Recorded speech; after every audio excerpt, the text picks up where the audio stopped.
Сәлеметсіңдер ме 3-ші сынып оқушылары? Қазір бізде көркем еңбек сабағы. Бүгінгі сабағымызды көңілді бастау үшін «Мен басқаның көзімен» атты психологиялық дайындық жүргізейік. Психологиялық дайындықтың өту барысы ортаға бір оқушыдан кезекпен шығып, қалған оқушылар ол жайлы қандай ой пікірде екенін айтады. Оқушы өзінің басқаның көзімен қандай адам екенін анықтайды. Осындай көңіл-күймен сабағымызды жалғастырамыз. Алдыңғы білімді еске түсіру үшін мен сұрақтар қоямын, ал сендер жауап беріңдер.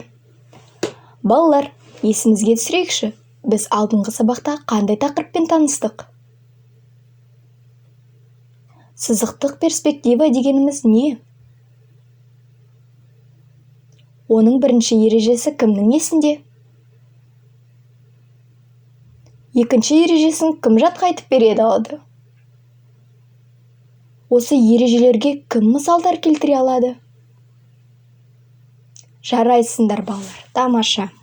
Оқушылар, мына суретке қараңдаршы. Қандай артық заттар көріп тұрсыңдар?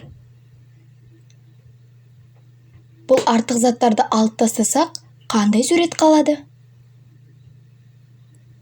Бұл суреттегі көріністерді бір сөзбен қалай атаймыз? Иә, дұрыс айтасыңдар. Сонымен оқушылар, қалай ойлайсыңдар? Бүгінгі сабағымыздың тақырыбы неге байланысты болмақ? Дұрыс таптыңдар.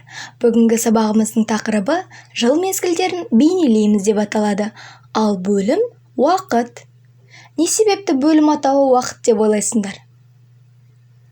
Иә, себебі күннің батуы мен шығуына, ауа райының жылуы мен суытуына жыл уақыты тығыз байланысты. Бүгінгі сабағымыздың мақсаты тақырыбымыздан жыл мезгілдерін бейнелеу арқылы үйлесімді түстерді қолдана білуді үйренеміз. Сонымен қатар күнтізбе жасау арқылы нақты тәулік мезгілін білетін боласыңдар. Жақсы балалар. Енді оқулықтың 40-шы бетіндегі суреттерге қараңдаршы. Бұл суреттерді неше жастағы адам салған деп ойлайсыңдар? Суреттерді бейнелеу барысында қандай материалдар қолданғанын анықтап көрейікші. Байқасаңдар, бұл суреттер әртүрлі көлемде, бөлек қағаздарға салынған. Қалай ойлайсыңдар, бұл суреттерді бір қағазға салуға болады ма? Әрине болады. Бүгін біз жыл мезгілдерін бір параққа коллаж түрінде салып үйренеміз. Жыл мезгілдерін коллаж түрінде бейнелеу арқылы бір-бірінен айырмашылығын тез әрі оңай анықтауға болатынына көз жеткіземіз. Оқушылар, біз жұмысты бастамас бұрын есімізге нені түсіруіміз керек? Әрине қауіпсіздік ережесін. Ендеше қауіпсіздік ережесін бір қайталап шығайық. Жұмысты тек үстел үстінде орындаймыз. Жұмыс орнын дайындау. Заттарды өз орындарына қоямыз.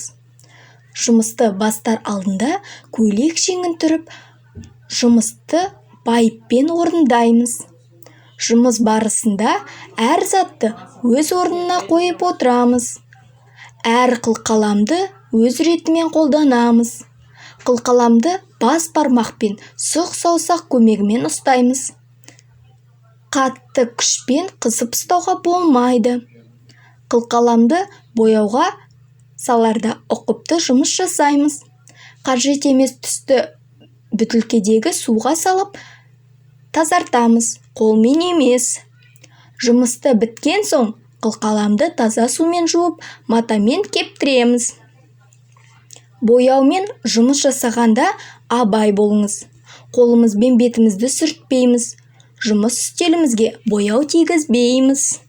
Жақсы балалар, ережені қайталап болсақ, іске кірісейік. Ол үшін бізге қажет суреттер салатын альбом, қара қарындаш, өшіргіш, түрлі түсті акварель немесе гуашь, суқойғыш ыдыстар және қағаз скотч қажет болады. Жұмыстың барысы бірінші. Альбом парағымыздың бір бетін дайындап аламыз. Оған қағаз скотчты жапсырып, парағымызды 4 бөлікке теңдей бөлеміз. Екінші. әр мезгілге байланысты көкжиек сызықтарын сызып аламыз. Үшінші, суреттегі басты бейнені бейнелеп аламыз. Төртінші, жыл мезгілдеріне сай өз ерекшеліктерін бейнелейміз. Бесінші, артық сызықтарды өшіріп тастаймыз. Алтыншы, қажетті түстермен бояп, кептіріп қоямыз. Оқушылар бояу кебу уақытында жұмыстарын парта шетіне қойып, жұппен жұмыс орындайды. Жұппен жұмыс тапсырма. Сұрақтарға жауап беру арқылы тапсырманы орында. Тапсырманы орындап болсақ, суретіміз де кеуіп қалды. Суретіміз жақсылап кепкен болса, ақырын ептілікпен қимылдап, қағаз скотчты суретімізден алып тастаймыз.